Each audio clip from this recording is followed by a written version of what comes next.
ඇත්තටම රාවණා කියලා කෙනෙක් ඉන්දික මහත්මයා හිටියද අතීතයේදී? ඒ ආයේ කවුනකට ලැවිල්ලා අපිව කොට දානවා වගේ බලාපොරොත්තු වෙන රාවණා උන්මාදවාදීන් පිරිසක් ඉන්නවා. ලංකාවේ ගොඩක්ම ජනගත වුණා ඔය ආචාර්ය මිරැන්ඩෝ බෙසේකර මහත්මයාගේ කතා ටික. රාවණා අන්තිම කාලකන්ණි අපතේක් බවට පත් කරලා තමයි තායිලන්ත රාමායනය ලියලා තියෙන්නේ. ඉන්දියන් එක හොඳයි ඊට වඩා. සීතාව ඉන්දියාවට ගිහිල්ලා පැහැරගෙන ආවා කියනවා. එතකොට සීතා කියන්නේ රාවණාගේ දුව කියලා එක තැනක කියවෙනවා. සියලුම රාවණා ගැන ලියලා තියෙන වැල් බයිලා ලංකාවේ තියෙන ඔක්කොම මේ 15 වෙනි සියවසෙන් පස්සේ ලියවිච්ච ඒවා. ලංකාවේ රට පොඩ්ඩක් අභාවයට යනකොට ගොඩ දෙනෙක් හිතනවා මේ රාවණ රජුරු නැගිටලා මේක බේරගනී කියලා. ඒක ඔච්චර අවුරුදු 4කින් වුණා නම් මූ මේ රාවණ කියන එක මොන රෙද්දක් කරාද අවුරුදු 12ක් වඳුරු ටිකක් මරා ගන්න බැරුව. මේ මම අහලා තියෙනවා අපේ හිටපු ජනාධිපති මහින්ද රාජපක්ෂ මහත්මයාත් රස බෙහෙත් භාවිතා කරා කියලා. හිට්ලර් කියලා ජර්මනියේ බල සම්පන්න පාලකයෙක් හිටියා. හිට්ලර් ඇවිල්ලා සීතාව අරන් ගියා.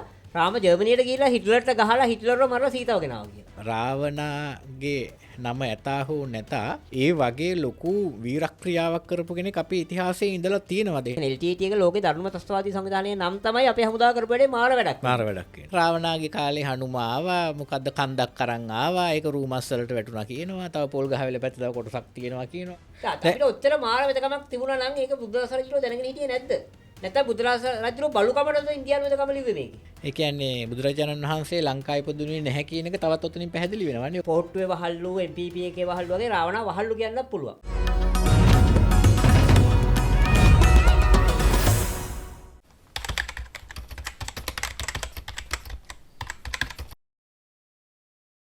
අයිබෝන් සුබ දවසක් වේවා හෙළ රහස් නාලිකාව නරඹන ඔබ සෑම දිනාටම අද සුපුරුදු පරිදි අපේ මැදිරියට කැඳවාගෙන තිබෙනවා පාරම්පරික ජ්‍යොතිර්වේදී ඉන්දික තොටවත් මහත්මයා. අයිබෝන් ඔබට. අයිබෝන් චානක පාරම්පරික කැල්ල. අපි අය කරු. හරි. එතකොට දැන් ඉන්දික ඇවිල්ලා ඉන්නකොට කොට දෙනෙක් හිතන්න පුළුවන් අපි අද කතා කරන්නේ දේශපාලනය ගැන නැත්නම් ජ්‍යොතිෂය ගැන නැත්නම් ආගම දහම ගැන කියලා කොට දෙනෙකුට හිතන්න පුළුවන්. නෑ අද හෙළ රහස් නාලිකාව තුලින් අපේ හෙළයේ රහස් ගොඩක් කතා කරන්න තමයි ඉන්දිකව අපි ගෙන්නගෙන තියෙන්නේ. ඇත්තටම කවුරුත් හිතන එකක් නෑ ඉන්දික තොටවත්ත මේ ගැන කතා කරන්න දැනුම තියෙන කෙනෙක් කියලා. නමුත් ඉන්දික තොටවත්ත කියන්නේ ලංකාවේ තියෙන ගොඩක් විෂයවල් ගැන හදාරපු ගොඩක් විෂයවල් ගැන කතිකාවතකට ගන්න පුළුවන් ලොකු දැනුම් සම්භාරයක් තියෙන කෙනෙක්. අද අපි කතා කරන්නේ රාවණා ගැන. ලංකාවේ ජනතාව පෙලක් අය බලන් ඉන්න පුළුවන් රාවණා රජුරු කොයි වෙලේ හරි නැගිටී කියලා. එතකොට රාවණා රජුගේ නාමය මේ දවස්වල ගොඩක් කතා වෙනවා. මොකද ලංකාවේ රාවණා ගල කියලා ගලක් ඉන්දියාවට කෝටි ගානකට මිල කරන්න ගියා විකුණන්න ගියා. එතකොට ඒක නීතියට කොටු වුණා. එතකොට දැන් රාවණා රජුරු ගැන හොයනවා වැඩි. කොහොමත් ලංකාවේ රට පොඩ්ඩක් අභාවයට යනකොට ගොඩ දෙනෙක් හිතනවා මේ රාවණා රජුරු නැගිටලා මේක බේරගනී කියලා. එතකොට රාවණා ගැන ඉන්දික මහත්මයාගේ තියෙන්නේ වෙනම අදහසක්. මම කෙලින්ම ඇහුවොත් ඇත්තටම රාවණා කියලා කෙනෙක් ඉන්දික මහත්මයා හිටියද අතීතයේදී? ඔව් ඇත්තටම චානක මේ රාවණා කියලා කෙනෙක් හිටියද නැද්ද කියන එක සම්බන්ධයෙන් අපිට නිශ්චිත උත්තරයක් දෙන්න බෑ. මොකද ඒ සම්බන්ධයෙන් අපිට අධ්‍යයනය කියන අපිට නිරීක්ෂණය වෙන කාරණා කීපයක් තියෙනවා. ලංකාවේ ඉන්නවා රාවණා කියලා කෙනෙක් හිටියා. එහෙම මේ චක්‍රවර්ති රජ කෙනෙක් වගේ පොරක් හිටියා. ඒ ආයේ කවුනකට ලැවිල්ලා අපිව කොට දානවා වගේ බලාපොරොත්තු වෙන රාවණා උන්මාදවාදීන් පිරිසක් ඉන්නවා. ඒගොල්ලෝ තමයි ඇත්තම රාවණා වැඩි හරියක් ජෝක් කරේ. ඒ වගේම රාවණා කියලා බල්ලෙක්වත් හිටියේ නෑ කියලා කියන ඊනියා උගත්තු ටිකකුත් ලංකාවේ ඉන්නවා. ඒ උදාහරණයකට මියගේ අපේ මහාචාර්යතුමා තිස්සකාරියවසම් වගේ අය. සහ විශේෂයෙන්ම මේ ලංකාවේ ප්‍රධාන ප්‍රවාහයේ පුරාවිද්‍යාඥයෝ. ඒගොල්ලෝ පිළිගන්නේ නෑ රාවණා කියලා බල්ලෙක්වත් හිටියා කියලා. ඔය අපේ සෙනරත් දිසානායක වගේ අය. එතකොට අපේ රාජ් සෝමදේව මහත්මයා රාජ් සෝමදේව මහත්තයාත් මම දන්න තරමින් ඍජුවම රාවණා ගැන යමක් කියන්නේ නෑ. නමුත් ඒ කියන්නේ රාවණා කියලා කෙනෙක් හිටියා කියන එක සම්බන්ධයෙන් ඔය අවුරුදු 6000ක් වගේ ඇතුළත තවම අපි දන්න තරමින් ඍජුව පුරාවිද්‍යා සාක්ෂි ලැබිලා නෑ. දැන් මම කියන්නේ චානක රාවණා හිටියා කියලා කියන කණ්ඩායමට වැටෙන්නෙත් නැතුව රාවණා කියලා කෙනෙක් හිටියේ නෑ කියන කණ්ඩායමට වැටෙන්නෙත් නැතුව අපි මේ සම්බන්ධ මධ්‍යස්ථ සාක්ෂි සාධක මේ ගැන තියෙන එවිඩන්ස් මොනවද? දැන් අපි දන්නේ රාවණා ගැන තියෙන ප්‍රධානම මූලාශ්‍රයක් හැටියට වාල්මීකිගේ රාමායන. හැබැයි වාල්මීකිගේ රාමායනයට අමතරව තව රාමායනයක් තියෙනවා තායිලන්ත රාමායනයක්. ඒක මම දැන් රොෂානුත් අහලා නැතුව ඇති. තායිලන්ත රාමායනය ඇත්තට වාල්මීකිගේ රාමායනය හොඳයි. ඒ කියන්නේ තායිලන්ත රාමායනය මම කියවන එක නැවැත්තුවා. මොකද මේ තායිලන්ත රාමායනය කියවද්දී අපේ ඒ කියන්නේ ඇඟේලේ රත්තරේ රාවණා අන්තිම කාලකන්ණි අපතෙක් බවට පත් කරලා තමයි තායිලන්ත රාමායනේ ලියලා ඉන්දියන් එක හොඳයි ඊට වඩා. ඉන්දියන් එකේ රාවණාට එච්චර සාධාරණ කළා නෑ. ඒ කියන්නේ මේ අර මේ මාතෘ භූමියේ රාවණා හිටියත් නැතත් රාවණා කියන නමට අපේ පොඩි අර ලේවලින් හදවතින් එන පොඩි ලව් එකක් තියෙනවනේ. ඒකත් එක්ක මේ සාමාන්‍යයෙන් දැන් මම සාමාන්‍යයෙන් කියවන එක අතරමඟ පොතක් නවත්තන්නේ නෑ ලේසියකට. හැබැයි මම එක වතාවක් මම පස්සේ කියවල මොකද එක වතාවකම තායිලන්ත රාමායනේ කියවන එක නැවැත්තුවා මට එන ආවේගය මට කන්ට්‍රෝල් කරගන්න බැරි හින්දා. ඒ කියන්නේ එතකොට එහෙම බලමු තායිලන්තයේ විශ්වාසයක් තියෙනවා. ඊළඟට විශේෂයෙන්ම රාවණා දැන් Hindu පුරාවෘත්ත ගත්තොත් එහෙම රාවණා ඉන්න ඕන තේත්‍රා යුගයේ. මෙතන වැදගත් කාරණයක් තියෙනවා මේ චානක ඉන්දියානු දැන් විෂ්ණු දෙවියන්ගේ දසාවතාර ගැන අපි කතා කරනවානේ භගවත් ගීතාවේ ක්‍රිෂ්ණ පොරොන්දුවක් දෙනවා ධර්ම මේ මොකද්ද පරිත්‍රාණාය සාධූනාම් විනාශායච දුෂ්කෘතාම් ධර්ම සංස්ථාපනාර්ථය සම්භවාමි යුගේ යුගේ. ක්‍රිෂ්ණ එහෙම නැත්නම් නාරායන නැත්නම් විෂ්ණු මේ මොනවාද පරිත්‍රාණාය සාධූනාම් යහපත් මිනිසුන්ගේ ආරක්ෂාව පිණිසත් විනාශායච දුෂ්කෘතාම් මේ දුෂ්ටකම් මිනිසුන්ගේ දුෂ්ටකම් සහ දුෂ්ටයන් විනාශ කිරීම පිණිසත් ධර්ම සංස්ථාපනාර්ථය ධර්මය නැවත ප්‍රතිස්ථාපනය කිරීම පිණිස සම්භවාමි යුගේ යුගේ වරින් වර පහළ වෙනවා කියලා. එතකොට ඔය දසාවතාර වලින් ඍජුවම අවතාර දෙකක් Hindu පුරාණ ග්‍රන්ථ අනුව අවතාර දෙකක් ඇවිල්ලා තියෙන්නේ ලංකාවේ පාලකයන්ට එරෙහිව. එක්කෙනෙක් තමයි නරසිංහ අවතාරේ. නරසිංහ අවතාරේ එන්නේ ලංකාවේ හිටියයයි කියන අති ශ්‍රේෂ්ඨ පාලකයෙක් වුණ හිරණ්‍යම් කාශ්‍යපව ඝාතනය කරන්න. මොකද ඉන්දියාවට තර්ජනයක් වෙච්ච. හිරණකසුප් කියලා කියන්නේ. ඔය බලිතරු රාවණටත් කලින් හිටපු රජ කෙනෙක් හැටි තමයි අපේ පුරාවෘත්තවල කියන්නේ. ඊළඟ අවතාරේ රාම අවතාරය. රාම අවතාරය පහළ වෙන්නේ ඇත්තටම මේ රාවණාව පරාජය කරන්න. මේ මොනවාද? එතකොට Hindu ග්‍රන්ථ වල ප්‍රශ්නයක් තියෙනවා. Hindu ග්‍රන්ථ වල කියන කාලය ගත්තොත් රාවණා ඉන්න ඕනේ තේත්‍රා යුගේ. තේත්‍රා යුගේ කියන්නේ ආසන වශයෙන් මීට අඩු හැබැයි ඉන්දික මහත්මයා එතකොට ඔතන පොඩි කාලය පිළිබඳව ප්‍රශ්නයක් කියනකොට මට මතකයි මේ දැන් ඔබතුමා මහායානය පිළිබඳව හැදෑරීමක් තියෙනවා. එතකොට ලංකාවතර සූත්‍රයේ තියෙනවා. ඔව් මම ලංකාවතරේ එනවා ඊළඟට. ඔව් ලංකාවතරේ තියෙනවා රාවණා කකුසඳ මුදුන් සරණ ගියා කියලා. එතකොට කාලය පිළිබඳව ප්‍රශ්නයක් එන්නේ නැද්ද? නෑ ලංකාවතාර සූත්‍රයේ දැන් ඔය සම්බන්ධ අධ්‍යයනය කරපු අය ලංකාවේ ඉන්නවා. ඔය ටිබෙට් ආශ්‍රම වල එහෙම නැවතලා අධ්‍යයනය කරපු අය ඉන්නවා. උදාහරණයක් කියන්නේ මිස්සක කමලසිරි හාමුදුරුවෝ. ඒතර ලංකාවතාර සූත්‍රයේ මුල් පිටපත්වල පළවෙනි පරිච්ඡේදය නෑ. එහෙම එකක් සඳහන් වෙලා නෑ. නෑ පළවෙනි පරිච්ඡේදය එකතු වෙන්නේ පස්සේ කාලේ පිටපත්වල ඒ පස්සේ කාලෙත් ඒ කියන්නේ ලංකාවතාර සූත්‍රයේ ඇත්තටම සූත්‍රයේ තියෙන චානක දෙවෙනි පරිච්ඡේදයේ සිට හත්වෙනි පරිච්ඡේදය දක්වා. එතකොට 1 8 9 මේ සෝරි 8 වෙනි පරිච්ඡේදය පළවෙනි පිටපතේ තියෙනවා. හැබැයි 1 9 10 පරිච්ඡේද පසු කාලීනව තමයි එකතු වෙන්නේ මේ ලංකාවතාර සූත්‍රයට. එතකොට ඒ එකතු වෙන මුල් සංස්කරණ වලත් රාවණා කියන නම නෑ ලංකාධිපති කියලා තියෙන්නේ. ලංකාධිපති කියන එක දැන් මිස්සක කමලසිරි හාමුදුරුවන්ගේ මතය තමයි රාවණා සම්බන්ධයෙන් මේ ඒ කියන්නේ ආසියාවේ ඒ කාලයේ තිබුණු උද්‍යෝගය සහ යම් යම් Hindu බලපෑම් එක්ක තමයි මේ රාවණා කියන නාමය එකතු කරන්නේ නැත්තේ කියන තමයි උන්වහන්සේගේ මතය. ඒ මතයේ යම් බරක් තියෙනවා. හැබැයි ලංකාවතාර සූත්‍රයේත් ඒ වගේම දිව්‍ය අවදානයේ මේ පූර්ණ අවදානයේ තියෙනවා මේ ලංකාවේ බුදුහාමුදුරුවෝ ඉන්දියාවේ පහළ වෙනකොට ලංකාවේ ශක්විත රජ කෙනෙක් හිටියා කියලා. පැහැදිලිවම දිව්‍ය අවදාන තියෙනවා. දිව්‍ය අවදානයේ මහා වංශයට වඩා විශ්වසනීය ඓතිහාසික කෘතියක් හැටියට ස්කෝලර්ස්ලා පිළිගන්නේ එක. මහා වංශේ තරම් බොරු එකේ නැහැ. නෑ. දිව්‍ය අවදාන කියන්නේ අතරම මේ ධර්ම කතා තුලත් ග්‍රන්ථයක්. ඒකේ ඒ කියන්නේ රත්නදීප කියන නමම තියෙනවා ලංකාවට පාවිච්චි කරලා තියෙනවා. ඒ වගේම ඔය මකුලුකාරාමේ සෞදි අරාබියේ මක්කම තියෙන මකුලුකාරාමේ හදන්න රත්සඳුන් ලී ගෙනිච්ච ලංකාවෙන් කියලාත් ඒකේ තියෙනවා. එතකොට ඒක කියන්නේ එතකොට ඊටාම පැහැදිලි බුදුරජාණන් වහන්සේ ජීවමාන කාලේ ලංකාවේ හිටියේ මේ මිනිමස් කන යක්ෂයෝ නෙමෙයි. ඊටාම දියුණු ඒ කියන්නේ සඳුන් උයනක් වගා කරා කියන්නේ දැන් මේ මම හිතන්නේ මේ ගෝඨාභය වවන්න කලින් නේ ගෝඨාභය වව හරි කියන්නේ නේ දිවන්නාවේ එහෙම කන්නේ මේ සිරාව ඇත්තම රත්සඳු මලයක් තිබුණා කියලා ඉතාලම පැහැදිලිද මොකද ඉන්දියානුවන්ට ලංකාව වර්ණනා කළ බොරු ලියන්න හේතුවක් නැහැ නේ දැන් ඔය කතාවේදී තවත් එකක් පැහැදිලි වෙනවා ඒ කියන්නේ බුදුරජාණන් වහන්සේ ලංකාවේ ඉපදුනේ නැහැ කියන එක තවත් ඔතනින් පැහැදිලි වෙනවා නේ ඔය කතාව. ඒක අපි වෙන දවසක් කතා කරමු. ඒකත් හොඳ මාතෘකාවක් චානක. නෑ ඔයාගේ ඔබතුමාගේ කතාවත් එක්ක ඒකත් පැහැදිලි වෙනවා නේ. ඒකට සාක්ෂි ගොඩක් තියෙනවා. වෙන දවසක් කතා කරමු ඒක සම්බන්ධයෙන්. ඒ කියන්නේ බුදුහාමුදුරු ලංකාවේ ඉන්දියාව කියන එකත් හොඳ මාතෘකාවක්. කවුරු ඒක කතා කරන කෙනෙක් ඉන්නවනේ අපි සම්බන්ධ කරගන්න පුළුවන් චානක. දැන් නමුත් මේ මම ඊට වඩා විශ්වසනීය මූලාශ්‍ර කීපයක් ගේන්නම් රාවණා සම්බන්ධයෙන්. රාවණා වෙදකම පිළිබඳව රාවණා ගැන කියද්දී චානක මේ අපේ වෙදකම පිළිබඳ රාවණා ගැන කියවෙනවනේ. ඔව්. එතකොට රසවේදකම ගැන කියවෙනවා. ඒක තමයි රසවේදකම ගැන කියද්දී ඊටාම වැදගත් මේ කෘතියක් තියෙනවා. මේ ඉන්දියානු බෞද්ධ මේ වෛද්‍යවරයෙක් වෙච්ච වාග්බට ආචාර්ය වාග්බට ලියපු ක්‍රිස්තු වර්ෂ 7 වෙනි සියවසේ 7 වෙනි සියවසත් 8 වෙනි සියවසත් අතර වගේ තමයි එතුමා ඉන්නේ. ඒ කියන්නේ වාග්බට ලියපු පොතක් තියෙනවා රසරත්න සමුච්චය කියලා. ඔබ හොඳයි රසවේදකම මතක් කරපු එක. ඒතර මේ රසරත්න සමුච්චය මගේ මතකෙ නිවැරදි නම් පුරාණ රස ආචාර්යවරු 24 දෙනෙක්ගේ හෝ 27 දෙනෙක්ගේ. මට ශනිකෝ නම මතක නැහැ. මේ නම් කියන්නේ ගාන මතක නැහැ. මේ නම් තියෙනවා. ඒ අතර එක නමක් තියෙනවා චානක ලංකේශ්වර කියලා. ලංකේශ්වර කියලා කියන්නේ ලංකාවේ රජු කියන එකනේ. ඔව්. එතකොට මේකෙදි දෙකක් වෙන්න පුළුවන්. මේ කියන්නේ රාවණා ගැන වෙන්නත් පුළුවන්. එහෙම නැත්නම් බුද්ධදාස රජුරෝ ගැන වෙන්නත් පුළුවන් කියලා කාට හරි තර්කයක් ගේන්න පුළුවන්. මොකද රාවණාගේ නම තියෙන තැන ලංකේශ්වර කියලා සටහන් කරපු තැන් ගොඩක් අපිට දකින්න තියෙනවා. ඒක දැන් බුද්ධදාස රජුරෝ ගැන කියලාත් කෙනෙක්ට කියන්න පුළුවන්. මොකද බුද්ධදාස රජුරෝත් වෙදකම කරපු ලංකාවේ රජ කෙනෙක්නේ.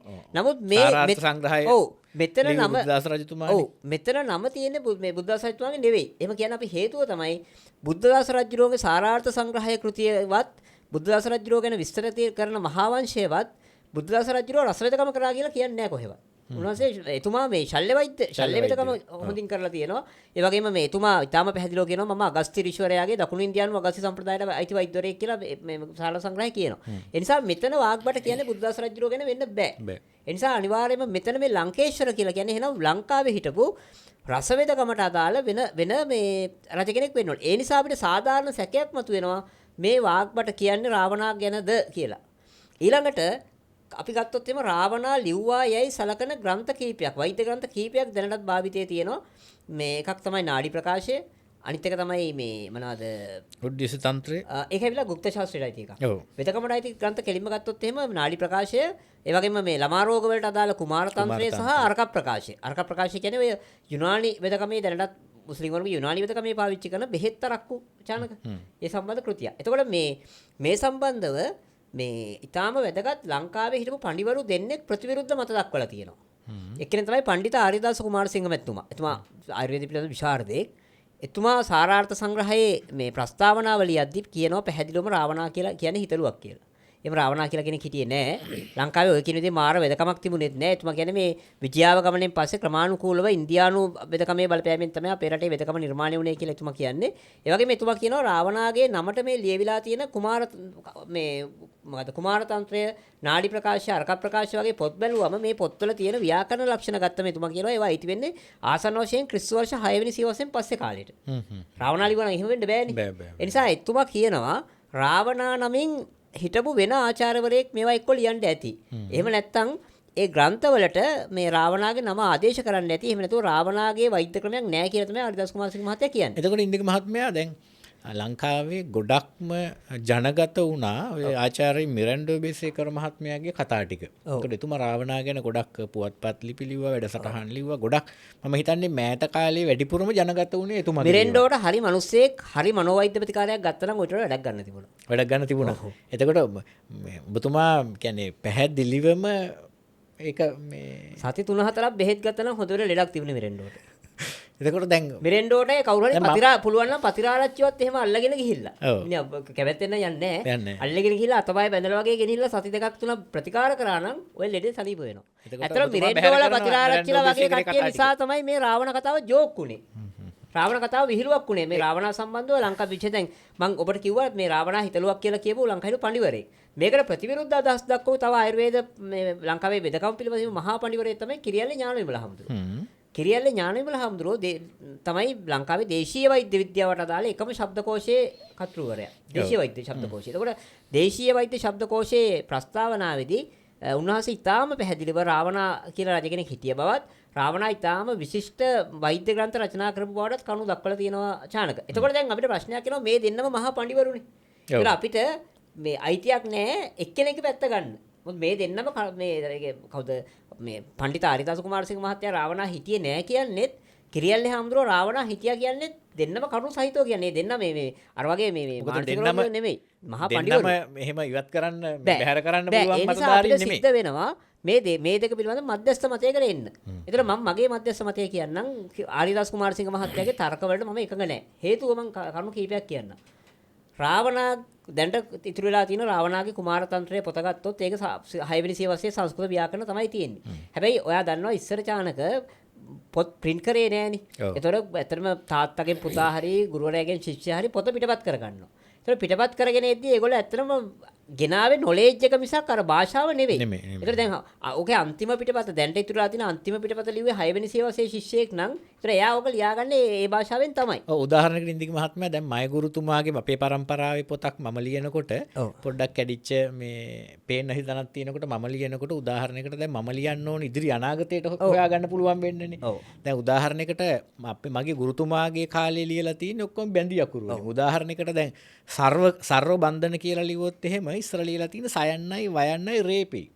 එතකොට දැන් ඕක දැන් ඉස්සරහට ආයෙත් තේරෙයිද දන්නේ නැති හින්දා මම ලියනකොට සයන්නයි අල්රයන්නයි වයන්නයි ලියනවා. ඒකෙන් අර පරණ එකම තමයි මේ ඇවිල්ලා තියෙන්නේ. ඒකෙන් මම අර කිව්ව කාරණේ ඔප්පු වෙනවා. ඉන්දියානු බමුණු පඬිවරුන්ගේ එක විශේෂයක් තමයි ඒගොල්ලෝ කවදාවත් දැනුම විකෘති කරේ නැහැ. දැන් උදාහරණයක් හැටියට බමුණන්ගේ දර්ශනයට විරුද්ධව බරපතල විදියට පහර ගහපු නිරාගමිකයෙක් තමයි චාර්වක.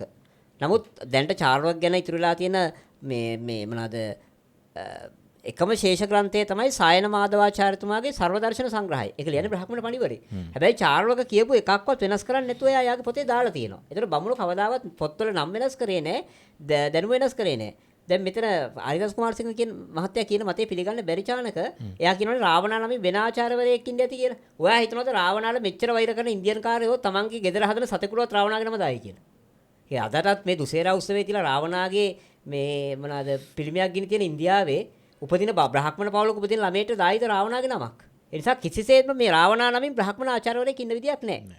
ඒ අනුව ඔබතුමාට දැන් ආරිදාස මේ මහත්මයාගේ ඔය රාවණාගේ මතේ පිළිබඳව ප්‍රශ්නයක් තිබුණාට එතුමාගේ වෙදකම පිළිබඳව තාම විශිෂ්ට ප්‍රශ්නයක් තාම විශිෂ්ට මේ දෙන්නම එහෙමයි. දැන් ආරිදාස් කුමාරසිංහ මහත්තයා මට එතුමා පුතා ළඟදී හම්බුණා ඇත්තටම. ඉතින් වාසනාව පාඨක කුමාරසිංහ මහත්තයා. ඉතින් මම ඇත්තටම මේ එතුමාගේ පොඩක් ඔය ගැන කතා කරලා රාවණා සම්බන්ධයෙන් මම කියන්නේ මේ රාවණා හිටියා කියලා නෙමෙයි. නමුත් ආරිදාස් කුමාරසිංහ මහත්තයා රාවණා හිතලුවක් කියලා කියන්න ගේන තර්ක පහසුවෙන් බෙදෙන්න පුළුවන්. මොකද රාවණා නමින් එහෙම ආචාර්යවරයෙක් ඉන්න විදියක් නැහැ. නමුත් බමුණෝ එකක් කරා. බමුණෝ හතුරෙක්ගේ නමක් තමන්ගේ ළමයිට නොදැම්මට හතුරෙක්ගේ වුණත් පොතක තියෙන නමක් අයින් කරේ නෑ ඒගොල්ලෝ. ඒක වුණාගේ මේක ක්වොලිටි එකක් මේ. දැන් ඉන්දික මහත්මයා ලංකාවේ ගොඩ දෙනෙක්ගේ මත දෙක තුනක් තියෙනවානේ. එක තැනක කියනවා සීතාව ඉන්දියාවට ගිහිල්ලා පැහැරගෙන ආවා කියනවා. එතකොට සීතා කියන්නේ රාවණාගේ දුව කියලා එක තැනක කියවෙනවා. ඔව්. එතකොට පෙම්මුතිය කියලා කියවෙනවා.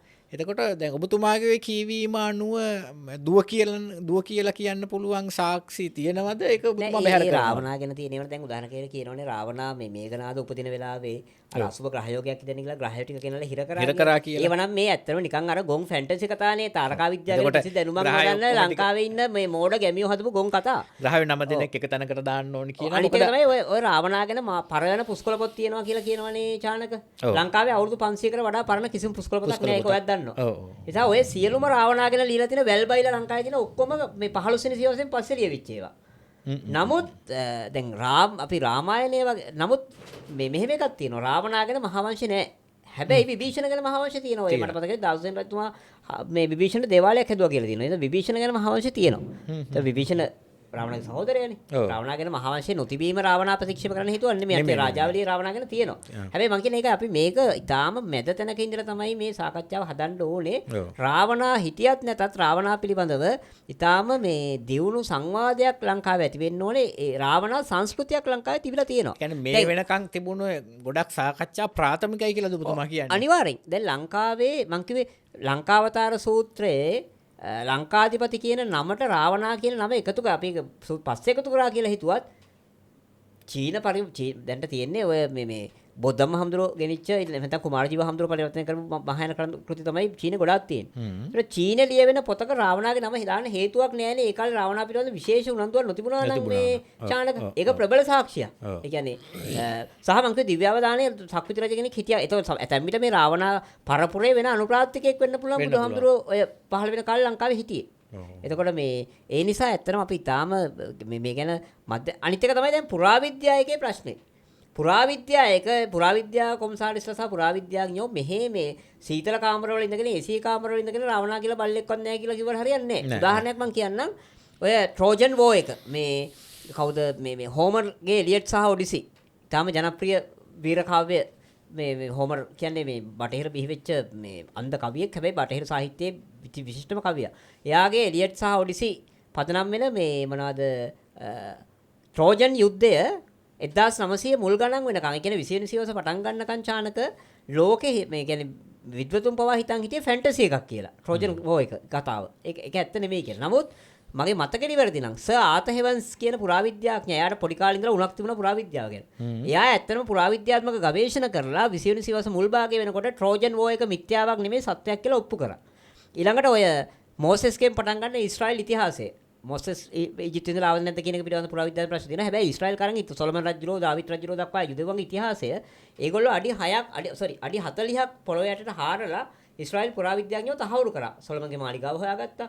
එතකොට ඔයා හිතනකො මීට අවුරුදු 3000කට කලින් ඉතිහාසය හොයාගන්න අඩි 40ක් හාරන්න ඕන නම් රාවණාව හොයන්න කොයිතරම් ගවේෂණ කරන්න ඕනද රාවණා හිටියද? එතකොට අඩි 10ක් මේ නිකන් නළලින්දක්වත් හාරන්නේ නැතුව පුරාවිද්‍යායක රාවණා කියලා බල්ලෙක්වත් හිටියේ නැහැ කියන එකේ තේරුම. දැන් ගොඩක්ම දැන් පුරාවිද්‍යාවේ ලොකු ලොකු තනතුරු වලට ගොඩක් පත් කරන්නේ මම හිතන්නේ මේ විෂය විශ්වාස කරන්නද මිනිස්සු කියලා හිතනවා. දැන් ලංකාවේ ඉන්න පුරාවිද්‍යාඥයෝ ඊශ්‍රායලයේ හිටියා නම් මේ සර් ආතර් හෙවන්ස් ලංකාවේ වුණා නම් එහෙම අදත් ලෝකේ අපි හිතන් ඉන්නවා ට්‍රෝජන් වෝ එක මිත්‍යාවක් කියලා. ඔව්. ඉතින් ඒ නිසා ට්‍රෝජන් වෝ එක ඇත්ත කියලා ඔප්පුන සමහර වෙලාවට අනාගතේ පුරාවිද්‍යාඥයන් යම් කරුණු හොයාගන්න පුළුවන් මේ මොකද දැන් සමහරුන්ගේ මතයක් තියෙනවා දැන් ඔය මේ ප්ලේටෝගේ කෘතියක් තියෙනවානේ ඇට්ලාන්ටිසය ගැන ඇට්ලැන්ටික් ශිෂ්ටාචාරය ගැන ප්ලේටෝ තමන්ගේ සීයා ළඟ තිබිච්ච ලේඛන පදනම් කරගෙන ලියපු පරණම ඇට්ලාන්ටික් ශිෂ්ටාචාරය ගැන කියන්නේ පරණම මේකයි ඇට්ලාන්ටික් කියන්නේ අටලංකා කියලා කියන එකක් තියෙනවා මම එච්චර ජෝක්තන කරගෙන කියන්නේ මම හදන්නේ නමුත් ඇතැම් අය විශ්වාස කරනවා ඇතැම් විට මේ ඇට්ලාන්ටික් කියලා කියන්නේ ලංකාව ආශ්‍රිතව තිබුණු පැරණි ශිෂ්ටාචාරයක් විය හැකියි කියලා. දැන් ඊයේ පෙරේද ඉන්දික මහත්මයා රාවණා ගැන ලොකුවට කතා වුණා ඉන්දියාවට රාවණා ගල විකුණන්න යනකොට වෙච්ච සිද්ධියත් එක්ක. එතකොට එහෙම දෙයක් තියෙන්න පුළුවන් එහෙම බලයක් එකේ තියෙන්න. ඕක ගැන මම ලොකු උනන්දු වෙන්නේ නැත්තේ ලෝඩ් බුද්දාස් හෑන්ඩ් රයිටින් කියලා මේ පුස්කොළ පිරිත් පොත් විකුණන ඉන්න රටක. ඕක ගැන ලොකුවට අපි සීරියස් ගන්න එකේ තේරුම නැහැ. කතා කරන එකේ තේරුම නැහැ. දැන් උනාට තියෙනවනේ ඒක දැන් මම දැක්ක එක වීඩියෝ එකක් ඉටිපන්දන් හතර කොනක පත්තු කරලා මැද වතුර වීදුරුවක් තියලා ඒකට දානවා රාවණා ගල. රාවණා ගල දාපුවාම ඒ වතුරක නටනවනේ ඇත්තටම. ඕනේ අපි ඔතන දකින්නේ මේ දැන් කොහොමද එහෙම වෙන්නේ මොකක්ද ඒකට මතේ චානක ඔයාටත් ඕක දැන් ඔයා ඔය වගේ ඒවා ඉමිටේට් කරන හින්දා මම ඒක ප්‍රැක්ටිස් කරලා ඉවරයි මම ඒක කරනවා දැන් මම ඒක කොහොමද ඒ නිසා මම නම් හිතන්නේ ඔය ගොඩක් ඒවා අපි දකින්නේ ඒවා ජිමික් නේ අර මොකද නූල් වලින් පිටු කොටවපු ඒවා අපි පෞල් කාලේ දැක්කනේ දැන් ඔබතුමා හිතන්නේ ඒකත් බොරුවක් කියලා ඔය රාවණා කල කියන එක නම් රාවණා ඔප්පු කරන්න නැතුව රාවණාගේ ගලක් ඔප්පු කරන එකේ තේරුම නැහැ ඔබතුමා එහෙම බලයක් තියෙන්න පුළුවන් කියලා විශ්වාස කරන්නේ නැහැ. මම ප්‍රතික්ෂේප කරන්නේ නැහැ. හැබැයි මට ඒක විශ්වාස කරන්න තරම් නම් කිසිම සාධාරණ සාක්ෂියක් පේන්නේ නැහැ. මොකද ලංකාවේ ඔය වගේ මතකද කාලයක් අර හනුමගේ ෆිල්මයක් ලංකාවේ මතුණා එකපාරක් channel මතක ඇති. ඔව් දැන් ඔය හනුම ගැන කතා කරපු හින්දා තව මට මේ කතාව තව තැනකට යනවා. දැන් කියනවනේ ඔය රාවණාගේ කාලේ හනුම ආවා මොකද්ද කන්දක් අරන් ආවා ඒක රූමස් වලට වැටුණා කියනවා තව පොල් ගහවෙල පැත්තේ තව කොටසක් තියෙනවා කියනවා හිමාලයෙන් ගෙනාවා කියනවා ඒකේ බීජ ಜಾති හැදෙනවා කියනවා එහෙම වෙන්න පුළුවන් රූමස් වල පොඩි අසාමාන්‍ය බවක් ඇතමයි කියනවා හැබැයි ඔය ඇත්තටම අර ඒක හනුම ඉන්දියාවෙන් ගෙනාපු කෑල්ලක්ද නෑ ඒක තමයි කියන්නේ ඔය ඇත්තම අර ඉන්දියානු ජනප්‍රවාදත් එක්ක හැදිච්ච කතා ටිකක් මොකද හනුමගේ තාත්තා කියන්නේ දැන් සමහර හිතන් ඉන්නවනේ අංජලන් දේවී කියන්නේ හනුමගේ වයිෆ් කියලා අර සුනිල් මහත්තයා සින්දුවකක් තියෙන්නේ සකුන්තලා මම වෙනිනම් ඔබ වේ මගේ දුෂ්මන්තා නෑ මම අංජනන් දේවී ඔබ මේ වානර හනුමන්තා කියලා. ඔව්. ඉතින් ඇත්තටම අංජනන් දේවී කියන්නේ හනුමගේ වයිෆ් නෙමෙයි අම්මා. ආංජනේය කියලා කියන්නේ ඇත්තටම ඔය මේ එයාගේ නමනේ. අංජානා තමයි මේ එයාගේ අම්මා වායු පුත්‍රයා. එයා ඊටාම විශේෂ බලයක් තියෙන දෙවි කෙනෙක් හැටියට තමයි Hindu විශේෂම ඔය මේ මගේ මතක නිවැරදි නම් මේ හැම අප්‍රේල් මාසෙකම තුදුස්සක තිතියත් එක්ක සමරනවා හනුමාන්ගේ උපන්දිනේ හනුමාන් ජයන්තිය. එයා සදාකාලිකව බ්‍රහ්මචාරීව ඉන්න වෙන බල සම්පන්න බජරංගි බලී ආංජනීය විවිධ නම් වලින් හඳුන්වනවා. ඇතැම් විට ඇත්තටම ඔහොම මොකක් හරි සංග්‍රාමයක් වුණා නම් ඇතැම් විට මේ ඔය යම් පුහුණු කරපු ආණ්ඩ කණ්ඩායම හිටියද අපි දන්නේ නැහැ. දැන් ප්‍රශ්නේ තියෙන්නේ දැන් ඔය මේ රාවණ කතාවේ ලොකුම අවුල තමයි චානක දැන් රාවණාරෝ කියන විදිහට න්‍යෂ්ටිකාවිද පවා තිබිලා තියෙනවනේ. ඔව්. රාමායනේ නිකන් වඳුර සෙට් එකක් අරගෙන්නේ. ඔව්. මොන මගුලක්ද අවුරුදු 12ක් කරේ. ඔව් ඉතින් අවුරුදු 10ක් කරන්න දෙයක් 12ක් කරන්න. මහින්දයි ෆොන්සේකා ඇවිල්ලා අච්චර බලයක් තිබුණු මොනවාද මහින්ද ජනාධිපතිලා ගෝඨාභය ආරක්ෂණය කමිලා ෆොන්සේකා කරන්නායක රෝෂාන් කුලතිලක අවුරුදු 3 යුද්ධ ඉවර කරානේ අසනෝෂෙන්කත් අවුරුදු 4න් ඉවර කරානේ. ඔව්. ඒ න්‍යෂ්ටික අවුරුදු 4න් ඉවරලා නම් මූ මේ රාවණ කියන එක මොන රෙද්දක් කරාද අවුරුදු 12ක් වඳුර ටිකක් මරා ගන්න බැරුව. ඔව් න්‍යෂ්ටික බලයකුත් තිබුණා. වඳුර ටිකක් මරා ගන්න බැරි එකෙක් අපිට මං කියන්නේ මේ කතාව ඇත්ත කියලා හිතනවා නම් අවුරුදු 12ක් තිස්සේ වඳුර එක්ක යුද්ධ කරලා මේ වඳුර ටිකක් පරාජය කරගන්න බැරි වෙච්ච එක මහ පොරක්. ඒ කියන්නේ මේකේ උනේ රාවණාව අපහාසයෙන් ලක් කරන්න. දැන් රාවණාවාදීන බලපයින්නවා දැන් මේ රාවණාව අපහාසයෙන් ලක් කරන මං ගන්න ඒක නෙමෙයි කියන්න දන්නේ. අපි දැම්මම කියමු මේ කතාව ප්‍රබන්ධයක්. ඔව් අපි දැම්මම කියමු ඉන්දික මහත්මයා. දැන් අපේ මතයට ප්‍රතිවිරුද්ධ මතයක් දරන කෙනෙක් මේක බලන්න පුළුවන්. එතකොට රාවණා ඉතිහාසය ගැන හොයපු තව අය ඉන්න පුළුවන්. අපේ මතයට විරුද්ධ මතයක් දරනවා නම් අපි අපි ඔබව සංවාදයට සම්බන්ධ විවෘතයි. කරගන්න හෝ අනිවාර්යෙන්. තනියෙන් වැඩසටහනක් කරන්න හරි ඉන්දික මහත්මික සංවාදයකට හරි සූදානම් අපි අමතන්න ඔබේ මතයට අපි ඉඩ දෙනවා. එතකොට දැන් ඇත්තටම දැන් ආචාර්ය සූර්යගුණසේකර වගේ කෙනෙක් කියන්නේ රාමායනය කියන්නේ සම්පූර්ණ ප්‍රබන්ධයක්. ඇත්තටම දැන් ඉන්දියානු උගතුන් පවා ඉන්දියානු මේ සාහිත්‍ය විශාරදයෝ ඒ වගේම ඉන්දියානු ඉතිහාසඥයෝ පුරාවිද්‍යාඥයෝ රාමායනය ඇත්තක් කියලා පිළිගන්නේ නැහැ. ඒගොල්ලෝ පිළිගන්නේ මේක මේ ප්‍රබන්ධමය වීර කාව්‍යයක් කියලා. ඒක ලියවෙන්නේ මම හිතන්නේ ක්‍රිස්තුපූර්ව 4 වෙනි සියවසේ විතර. හැබැයි මේක පදනම් කරගෙන ලංකාවේ ලියවිච්ච කෘතියක් තියෙනවා මේ කුමාරදාස රජතුමා ලියපු මුගල රජතුමාගේ පුතා මේ ජානකී හරණය. ඒක ජානකී හරණය තමයි ඔය රාම රාවණ සිද්ධිය සම්බන්ධයෙන් ලංකාවේ පැරණිම මූලාශ්‍රයක් තියෙනවා නම් තියෙන්නේ. මොකද ඒක රාමායනයේ බේස් කරගෙන ලියපු වීර කාව්‍යයක්. සංස්කෘත වීර කාව්‍යයක්. ඒක සාමාන්‍යයෙන් මගේ මතක නිවැරදි නම් ලියවෙන්නේ 5 වෙනි සියවසෙන් පස්සේ ලංකාවේ. එතකොට ඉන්දික මහත්මයා දැන් ඔය රස බෙහෙත් ගැන කියනකොට ඔතන රාවණා ගැන එතන රාවණාගේ නම ළඟ ගිහිල්ලා අපි නවතින්න එපා.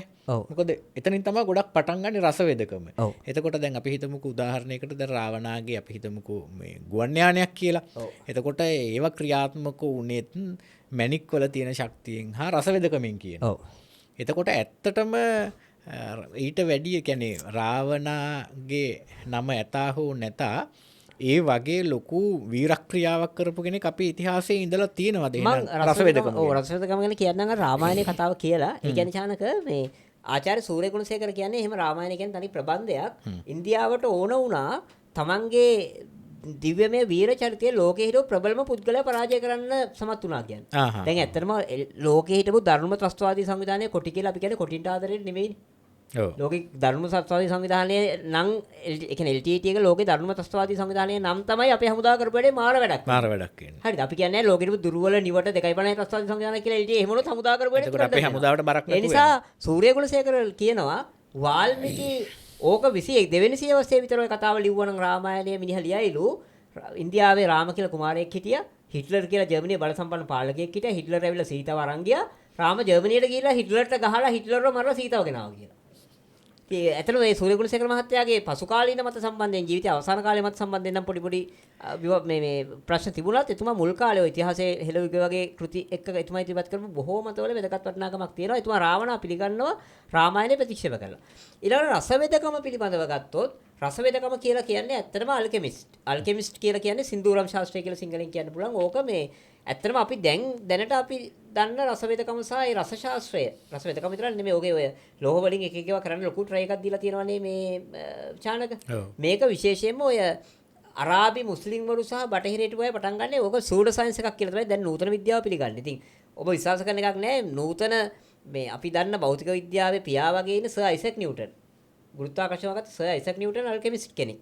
එයා මේ සූඩ සයන්ස් එකක් වෙච්ච රස ශාස්ත්‍රය විශ්වාස කරා. දෙවියන්ගේ ඥාණය තියෙන්නේ රස ශාස්ත්‍රය ඇතුළේ කියලා නිව්ටන් විශ්වාස කරා. නමුත් දැන් බටහිර ලෝකයේ අල්කෙමිස්ට් පිළිගන්නේ නැහැ විද්‍යාවක් හැටියට. හැබැයි අල්කෙමිස්ට් වලින් තමයි අද අපි දන්න කෙමිස්ට්‍රි බිහි වෙලා තියෙන රසායන විද්‍යාව. හැබැයි පෙරදිග මීට වඩා දැන් ඔය රසරත්න සමුච්චය ඊට පස්සේ රස රත්නාකරේ ඊළඟට ඔය මේ මොනවාද බෘහත් රසරාජ සුන්දරය වගේ ග්‍රන්ථවල දියමන්ති පවා ප්‍රතිකාර වලට යොදා ගන්න හැටි විස්තර කරනවා. ඊළඟට මේ චානක ඉතාම වැදගත් කාරණයක් තමයි මේ රසවේදකමේ තියෙන විශ්මයජනක කාරණයක් තමයි ඔය යථාරූප එකපාරක් නැනෝ ටෙක්නොලොජි කියන ප්‍රෝග්‍රෑම් එකක් කරා රූපහිනියගේ. ඒතර ඒකට ආවේ යථාරූප වලට සාමාන්‍යයෙන් ඒගොල්ලෝ සම්පදායිට කියන නිරාගමිකයෝනේ. නිරාගමික බුද්ධිමතුන්නේ. මට එතුමාගේ නම වාසනාවල මතක නැහැ. මතක තියෙන්න ඕන හරිනයි මේ මම මතකුණුත් කියන්නම්. එතුමා මේ නැනෝ ටෙක්නොලොජි ගැන කතා කරලා එතුමා කිව්වා අද අපි කතා කරන නැනෝ පාටිකල් ලෙවල් එකෙන් තමයි මේ රසවේදකමේ බෙහෙත් වැඩ කරන්නේ. එයාට හිතා ගන්න බෑ කියලා චානක ඒ වගේ යුගයක කොහොමද එහෙම රසවේද හොයාගත්තේ කියලා.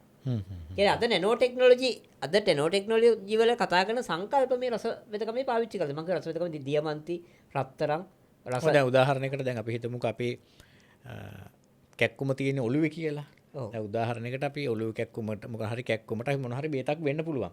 එතකොට ඒක ඔළුවේ තිබ්බත් බොන බේතම තමයි කකුලේ කැක්කුමටත් බොන්න පුළුවන්. දැන් රසවේදකමේ හරියටම ඒක ඔළුවට නම් හරියටම ඔළුවට ක්‍රියා කිරීමේ බලය එතන තිබිලා තියෙනවා. ඒ කියන්නේ හරියටම අදාළ තැනටම බේත් කිරීමේ ශක්තිය රසවේදකමට තිබිලා තියෙනවා. එතකොට දැන් තියෙන ඒ කියන්නේ බටහිර විද්‍යාවේ දැන් තියෙන නවීන ක්‍රම වලටත් වැඩිය දියුණු ඒ කතාවේ හැටියට. ඇත්තටම එහෙම තියෙන්න පුළුවන්. තියෙන ඇද්ද? තියෙන්න පුළුවන්. අපිට නෑ කියන්න බෑ. මොකද මේ අපිට හිතා ගන්න බැරි මේ ඒ කියන්නේ විශාල ඒන්ෂන් නොලෙජ් එක නැත්නම් පැරණි ඥානයක් ඉස්සර තිබිලා තියෙනවා. ඒක දැන් මං කිව්වේ දැන් අර නැනෝ ටෙක්නොලොජි ගැන කතා කරන කෙනෙක් අර වගේ කතාවක් නිකන් හිතලුවක් විදිහට කියන්නේ නෑ නේද? එයා ආගමිකයෙක් නෙමෙයි. නිරාගමික මතයක් දන්න කෙනෙක්.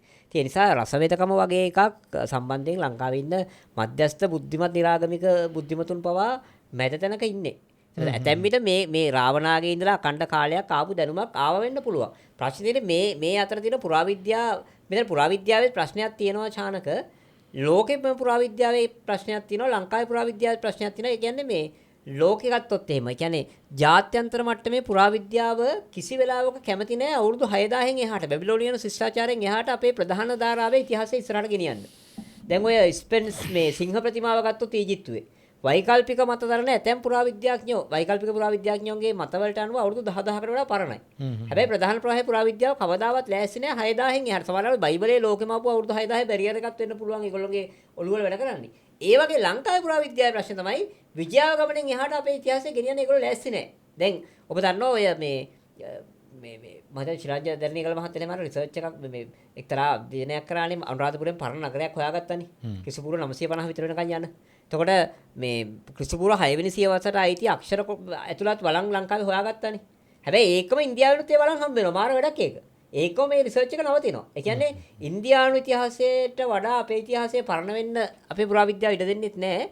විජයාගමනෙන් යාර ක්‍රිස්තුපූර්ව 6 වෙනි සියවසේ මහා වංශයෙන් එහාට අපේ ඉතිහාසය ඔප්පු කරන්න ඒ කියන්නේ ඉස්සරහට ගෙනියන්න අපේ පුරාවිද්‍යාවක සූදානම් නැහැ. ඒක ලෙඩක්. නෑ ඉන්දික මහත්මයා රස බෙහෙත් ලංකාවේ හදනවද නැද්ද කියන්නේ මන්ද හදන්න නැති වුණාට ඉන්දියාවේ රස බෙහෙත් තාමත් හදනවා. දැන් මට මතකයි මකරද්දෝජය, ස්වර්ණ බස්ම. මකරද්දෝජය ඔය ස්වර්ණ බස්ම ස්නායු රෝග වලට හොඳයිනේ මකරද්දෝජය. දැන් මේ මම අහලා තියෙනවා අපේ හිටපු ජනාධිපති මහින්ද රාජපක්ෂ මහත්මයාත් රස බෙහෙත් භාවිතා කරා කියලා. මොකද තිරිහන් වෙන්න, වයසට යන්න නැති වෙන්න ස්නායු රෝග වලට ඔය ස්වර්ණ බස්ම මකරද්දෝජය වගේ පාවිච්චි කරනවා. එතකොට තවමත් රස බෙහෙත් ලෝකේ හැදෙනවා. රස බෙහෙත් හැදෙනවා. දැන් ඔය විශේෂයෙන්ම දැන් කාන්තාවන්ගේ ආර්තවය නවතිනවනේ අවුරුදු සමනේ 45 50 වෙද්දි. රස බෙහෙතක් තියෙනවා විලාසිනී රසායනය කියලා. විලාසිනී රසායනයෙන් ආපහු මෙන්සස් සර්කල් එක පටන් අරගෙන ආපහු අවුරුදු 10 15 තරණ කරන්න පුළුවන්. ගොඩක් ඒකේ ලංකාවේ හදන එකට වැඩිය සෙනඟ ඉන්දියාවෙන් ගෙන්නන එක තමයි ලංකාවේ පාවිච්චි කරන්නේ. මොකද ඒ කියන්නේ ලංකාවේ ඉන්න අය දන්නවා ලංකාවේ හැදුවොත් බාල බෙහෙතක්. ඔව්. හැබැයි ඉන්දියාවෙන් එනේවත් බාල බෙහෙත් කියලායි දැන් නම් කියන්නේ නේද? සමහර රස බෙහෙච්චානක අවුරුදු 100ක් විතර පරණ වෙන්න ඕනේ සමහර සංඝටක. ඒතකොට ඒ කියන්නේ අර තමන්ගේ මුණුපුරන්ට කන්න තමන්ට නොලැබුණා තඹෑටයක් හිටවනවා වගේ පරාර්ථකාමී සීයල හිටියොත් තමයි ඒක බිහි වෙන්නේ. ඒ කියන්නේ දැන් තමන්ට ඒ කියන්නේ මේක අර හරීම පරම්පරාවට ලැබෙදියාවකින් ගියේ නැත්තම් අපේ ඒක තමයි අපේ පාරම්පරික ශාස්ත්‍රවල එක ප්‍රශ්නකුත් ඕක. ඒ කියන්නේ පවතින්නේ නැති වෙන්න. ඒක තැනක මැද මේ පුරුක කැඩුනොත් එතනින් එහාට මේ ගෙනියන්න බැරි ප්‍රශ්නයක් තියෙනවා. නමුත් මෙතන ප්‍රශ්නේ තියෙන්නේ ලංකාවේ අපේ ෆාමකොලොජි එක ඉතාම දියුණුයි. දැන් ඔය හෙළවෙදකම ගැන කතා කරනවනේ චානක. අපිට ඉතාම විශිෂ්ට ඉන්දියාවේ නැති විශිෂ්ට ඖෂධ වට්ටෝරු ප්‍රමාණයක් තියෙනවා. තල්පතෙන් පිළියම් වගේ පොත් ටිකක්. ඒවා ඉතාම සුළු ප්‍රමාණයක් නේ. විශාල පුස්කොළ පොත් ප්‍රමාණයක් ලංකාවේ තියෙනවනේ. හැබැයි ඔය චරක සංහිතාව, සුසු සංහිතාව, මේ වාග්බටක අෂ්ටාංග හදේ සංහිතාව වගේ සංහිතා ග්‍රන්ථ පදනම් වෙච්ච සංවිධිත අංක, ඒ කියන්නේ අංක 8කින් යුක්ත වෙදකමක් අපේ නැහැ.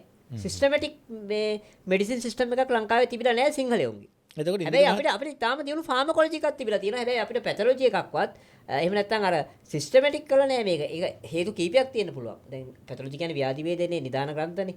පැතොලොජි පොත්වල නොලියත් ගුරුවරයා හෝ තමන්ගේ තාත්තා තමන්ගේ දරුවට හරි ශිෂ්‍යයන්ට හරි කටින් කටි ඉගෙනුවා වෙන්න පුළුවන්. බෙහෙත් වට්ටෝරු විතරක් මතක තියාගන්න අමාරු හින්දා ලිව්වා වෙන්න පුළුවන්.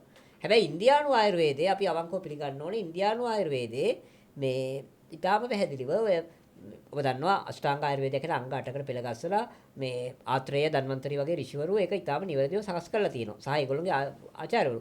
අතේ අපිට ඔය කියන විදිහේ මාර හෙළවෙදකමක් තිබුණ නැහැ කියන තියෙන ප්‍රබලම තර්කය තමයි බුද්ධදාස රජුගේ සාරාර්ථ සංග්‍රහයේ තියෙන ඉන්දියානු වෙදකම. ඉන්දියානු වෙදකම. අපිට ඔච්චර මාර වෙදකමක් තිබුණා නම් ඒක බුද්ධදාස රජු දැනගෙන හිටියේ නැද්ද? නැත්නම් බුද්ධදාස රජු බලුකමටද ඉන්දියානු වෙදකම ලිව්වේ මේකේ? ඔය ඉන්දික මහත්මයා දැන් අපිට වෙද ගැන කතා කරන්න කි වෙදකම ගැන කතා කරන්න ගියත් එහෙම රාවණා පොඩ්ඩක් අමතක වෙනවා. දැන් මම අහන්නේ කෙලින්ම ඔබගෙන් දැන් අපේ රාවණා ගැන අපි ඔළුවේ දාගත්තු කතාවක් ඊළඟ රාවණා ගැන කතා කරලා තව එකක් චානක ඔය වෛමානික ශාස්ත්‍ර ගැන කතා කරන්න වෙන ඔය රසදිය එන්ජින් සම්බන්ධ කතාව ඒක ජනප්‍රිය පුරාවෘත්තයන්නේ. දැන් අපි දැන් මේ දැන් සාමාන්‍ය ජනතාව හැමෝම දන්න කතාවක් තියෙනවානේ. දැන් රාවණාට රාවණ මන්දෝදරීට ළමෙක් හම්බෙන්න ආවා. එතකොට එතන දෙන්නෙක් හම්බුණා කියනවා, එක්කෙනෙක් හම්බුණා කියනවා. එතකොට කියනවා මේක රෑ 12න් පස්සේ හම්බුනොත් එහෙම එයා හින්දා රට විනාශ වෙනවා කියනවා. එතකොට එක කතාවක් තියෙනවා දෙන්නෙක් හම්බුණා, එක්කෙනෙක් තමයි ඉන්ද්‍රජිත්, අනිත් කෙනා තමයි සීතට එක නමක් තියෙනවා නගුලි කියලා. එතකොට මේ මං හිතන්නේ මන්දෝදරී නගුලි. එතකොට මට මතක විදිහට මන්දෝදරීගේ තාත්තා මයනේ. ඔව් මය. එතකොට මය ඒ කාලේ ප්‍රාදේශීය පාලකයෙක් කියලා එක තැනක කියනවා, තව තැනක කියනවා මැලේසියාවේ හිටපු පාලකයා කියලා. එතකොට ওই මය එක්කනේ දැන් ඔය ළමෙක් දෙන්නෙක් හම්බුණා කියන කතාවේ ඉන්දියාවට පිටුහල් කරන්නේ මම එක්කනේ. ඔව්. එතකොට ගිහිල්ලා ඔය එහෙ වප් මගුල වෙලාවේ සීසාන කොටනේ ඔය නගුල ළඟ නැවතිලානේ මේ දසරථ ජාතකයේ ඔක දසරථ ජාතකයේ ඔක කියවෙනවා. එතකොට ඒ කතාව පිළිගන්නේ නැද්ද? දසරථ ජාතකයයි රාමායනය අතර තියෙන පරස්පරතා කීපයක් තියෙනවා. දසරථ ජාතකයේ හැටියට රාම කුමාරයා තමයි අපේ බෝධිසත්වයෝ. රාම පණ්ඩිත. සීතා රාම කුමාරයාගේ බිරිඳ නෙමෙයි දසරථ ජාතකයේ හැටියට සීතා රාම කුමාරයාගේ සහෝදරිය. එතකොට දසරථ ජාතකයේ රාවණා ගැන කිසිම සඳහනක් නැහැ. සීතත් ලක්ෂ්මණත් රාම කියන මේ තුන්දෙනා ගැනමත් මට මතකයි භාරත ගැනත් තියෙනවා. මේ ඔක්කොම දසරථ රජුගේ මේ දරුවෝ හැටියට තමයි චානක මම හිතන්නේ දසරථ ජාතකයේ රාමායනයෙන් කොපි කරා මිසක් රාමායනයේ දසරථ ජාතකයෙන් කොපි කරේ නෑ. එතකොට මොකද රාමායනයේ ජාතක කතාවල වඩා පරණයි.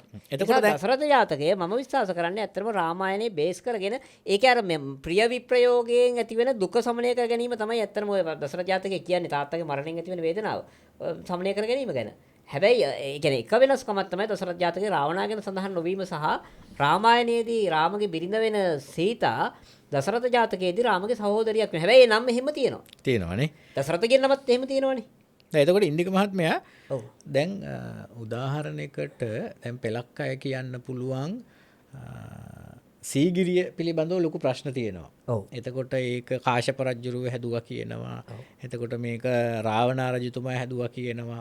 දෙන්න ගැනම කියවෙනවා. එතකොට රාවණාගේ මාලිගය කියවෙන. ඇත්තටම ලංකාවේ දැන් ඉතිහාසඥයෝ දීලා තියෙන පණිවිඩයට ඒගොල්ලන්ගේ තියෙන මේ නිර්දේශයට ඔබතුමා එකඟ වෙනවාද එතනදී? සීගිරිය සම්බන්ධයෙන් ඇත්තටම කාශ්‍යප ගැන මහාවංශ විශාල විස්තරයක් ලියන්නෙත් නැහැ. ඒකට එක හේතුවක් කාශ්‍යප මහානාම හඳුරුවන්ගේ කාශ්‍යපත් එක්ක පෞත්‍රික තරහක් තිබුණනේ දවසේන මරුපික සම්බන්ධයෙන්. එයා පීතෘ ඝාතකයෙක් කරන්න තමයි මේ දැන් ඔය ලස්සන කතාවක් තියෙනවා මේ ඒ කතාව මට කිව්වේ මේ මහින්දලේ පෙරුම් මහත්තයා. එතුමාට ඒ කතාවක් ඔය පුරාවිද්‍යාවකින් කිව්වලු මේ සීගිරිය සම්බන්ධයෙන් ලියලා දෙන්න කියලා. සීගිරිය සුද්දොන්ට පේන්නේ මේ ගැන පොඩි අර ඉන්ට්‍රොඩක්ෂන් එකක් දෙන්න එපා හැඳින්වීම. ඉතින් එතුමා එලා මොකද කාර්යබහුලතාවයෙන් හින්දා එතුමා කිව්වලු මේ මහා වංශයක තියෙන එක බලලා ලියන්න. එතුමාත් ඒක ලොකුවට හිතලා නෙමෙයි කියලා තියෙන්නේ. ඔව්. පස්සේ එතුමා සීගිරි බලන්න ගියාම තමයි ඇත්තට එතුමාගේ තාත උළුවට ගිහිලා තියෙන්නේ. මහා වංශයේ තියෙන එක මුන් එහෙම ට්‍රාන්ස්ලේට් කරලා තියලා ඒ කියන්නේ කාශ්‍යප නැමැති දුෂ්ට පාදඩ පීතෘ ඝාතකයා විසින් මේ ඉති කරලාද කියන්නේ. ඒ මහා වංශය උනේ ඇත්තටම මහා වංශය කියන්නේ හාමුදුරුවෝ ඉතිහාස හාමුදුරුවෝලදී සකස් කරපු ඉතිහාසයන්නේ. මහා වංශයේ වැදගත් තොරතුරු දැන් බැමිණි ඉතිහාසාගතයේ ත්‍රිපිටකයේ ග්‍රන්ථාලුට කෙරීම ගැන පවා ලොකු තොරතුරක් මහා වංශේ නැහැ. ඔව්. ඒතර ඔය දැන් රාවණා ගැන නෙමෙයි දැන් රාවණා ගැන මහා වංශේ නැති ඉඳ රාවණා ප්‍රතික්ෂේප කරන්න ඕනේ කියලා කියනවා නම් කවුරු හරි මෝඩෙක්. දැන් දුටුගැමුණු රජතුමා ළඟ හිටියා කියන විශිෂ්ටම සර්පවිස් වෛද්‍යවරයා තමයි චානක කපුරුනාද වෙද මහත්තයා. ඔය දුටුගැමුණු රජතුමා 9 දශකම් සනීප කරා කීපවතාවක් සනීප අන්තිම කපුරුනාදවත් මරණවනේ මේ නාගයෝ.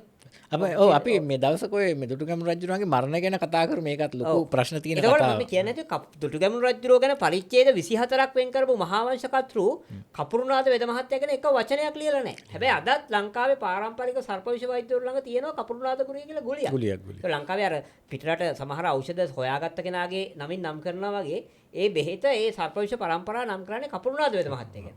එතකොට මහානාම හාමුදුරුවෝ හිතාමතාම දුටුගැමුණු රජුරුවන්ගේ වෛද්‍යවරයා ගැනම මහා වංශයෙන් අයින් කරා නම් රාවණා වයින් කරපු එක ගැන පුදුම වෙන්න ඕනේ නැහැ. මම කියන්නේ රාවණා ගැන උද්දාමයට පත් වෙලා රාවණා දේවත්වයට පත් කරලා රාවණා මාරපොරක් කියලා හිතන ඒ මෝඩ සිතුවිල්ලයි රාවණා කියලා බල්ලෙක්වත් හිටියේ නැහැ කියන මෝඩ සිතුවිල්ලයි දෙකම අයින් කරලා චානක අපි මේ ගැන මැද ඉඳලා ගවේෂණය කරන්න ඕනේ. රාවණා නාමයෙන් හඳුන්වන විශිෂ්ට පරපුරක් අපි නොදන්නා කාලයක අපි නොදන්නා මේ බිමේ ශිෂ්ටාචාරක හිටියා වෙන්න පුළුවන්. දැන් ඉන්දික ඔබගෙන් අහන්න මට හොඳ ප්‍රශ්නයක් තියෙනවා. දැන් ගොඩ දෙනෙක් දන්නවානේ රාවණාට ඉන්ද්‍රජිත් උපදිනකොට මේකේ ග්‍රහයෝ ටික එක තැනකට ගිහිල්ලා හිර කරා කියලා මතයක් තියෙනවානේ. එතකොට ග්‍රහයෝ 9 දෙනෙක් එක තැනකට ගන්න ඕනේ කියලා. දැන් අපි හිතමුකෝ ඇත්තටම රාවණා හිටියා. රාවණාට ඉන්ද්‍රජිත් කියලා පුතෙක් ඉපදුනා. එතකොට ඔය කියන විදිහේ ග්‍රහ සටහනක් තියෙන්න පුළුවන්. යෙදෙන්න පුළුවන්. කවදා? එහෙම යෙදුණා මේ 1962 පෙබරවාරි 5. ඔයාගේ දැන් මේ මම නිකන් එක්සැම්පල් එකක් ගන්න. නෑ මම බලන්න. මට දිනේ කියනවට මතක නැහැ. බලන්නකෝ නිකන් 1962 පෙබරවාරි 5 උදේ 10 වගේ ගහන්නකෝ. ඉන්න බලන්න. එතකොට මේක ඔයාලට ලයිව් කියන්න පුළුවන්. 1960. හැබැයි ඒ වෙලාවේ ඒ කියන දවසේ ඉන්ද්‍රජිත් කෙනෙක් තියා මේ ලෝක ප්‍රසිද්ධ වෙච්ච සුනකයෙක්වත් ඉපදිලා නැහැ. ඉපදිලා නැහැ. ඒ කියන්නේ දැන් එහෙම වෙන්න එපා. ඔය කියන කතාව ඇත්තද? ඒ හොඳ හෝ නරක මොකක් හරි මගුලකට ප්‍රසිද්ධ වෙන එකෙක් ඉන්න බෑ. දැන් ඌට දැන් එහෙම එකෙක් ඉපදුනා නම් ඌට දැන් අවුරුදු 63න්නේ. දැන් අපි දැනගන්න එපා ලෝකේ කවුරු හරි එකෙක් එහෙම ඉපදුනා නම්. ඔය කියන දවසේ එහෙම එකෙක් ඉපදිලා නැහැ. ඔබට බලන්න පුළුවන් ඔය කේන්දරේ මේක අපට සමීප රූපයක් ගන්න පුළුවන්න රාහු හැරණි තියෙන්නේ 1962 පෙබරවාරි 5 සඳුදා උදේ 7:42ට. එතකොට මේක විශේෂ අතිවිශේෂ ග්‍රහ සටහනක්. අපි දන්නවා සාමාන්‍යයෙන් මේ ග්‍රහය 9 දෙනානේ ඉන්නේ. ඔව්. ග්‍රහය 9 දෙනාගේ 8 දෙනයිනේ එක කොටුවකට එන්න පුළුවන්. එක රාශියකට. පරිමේ එන්න පුළුවන් 8 දෙනයි.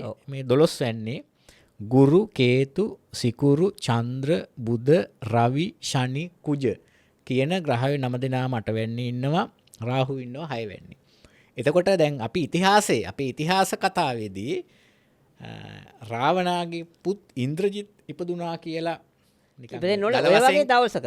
නමුත් ඔය මේ වගේ කතාවක්. ඒක ඇත්තනම් ඔය කියලා 1962 පෙබරවාරි 5 වෙනිදා ඉපදෙච්ච ලක්ෂ ගණනක් ලෝකෙ ඉපදෙන්න ඇතිනේ. හැබැයි ඒ අතරින් හොඳකට හෝ නරකකට එක්ක මොකක් හරි විද්‍යාඥයෙකුට සොයා ගැනීමක් කරලා හරි නැත්තම් අඩු ගානේ අයිස් පැකට් එකක් ළඟ තියාගෙන අහුවෙලා හරි එහෙම එකක්වත් අපි දන්නේ නැහැ ප්‍රසිද්ධ වෙච්ච. 62 කියන දවසේ. ඔය ග්‍රහ සටහන ඒ කාලේ ලංකාවේ වගේම ලෝකෙත් ජ්‍යොතිර්වේදියෝ පවා තාරකා විද්‍යාඥයෝ පවා මේ ගැන ඉතාම උනන්දු වෙලා තියෙනවා. දැන් මේ ලොකුම ප්‍රශ්න තමයි ඔය කියන දවසේ ඉපදිච්ච පලාබල කියන්න බෑ චානක. දැන් ඉන්දික මහත්මයා තව එකක්.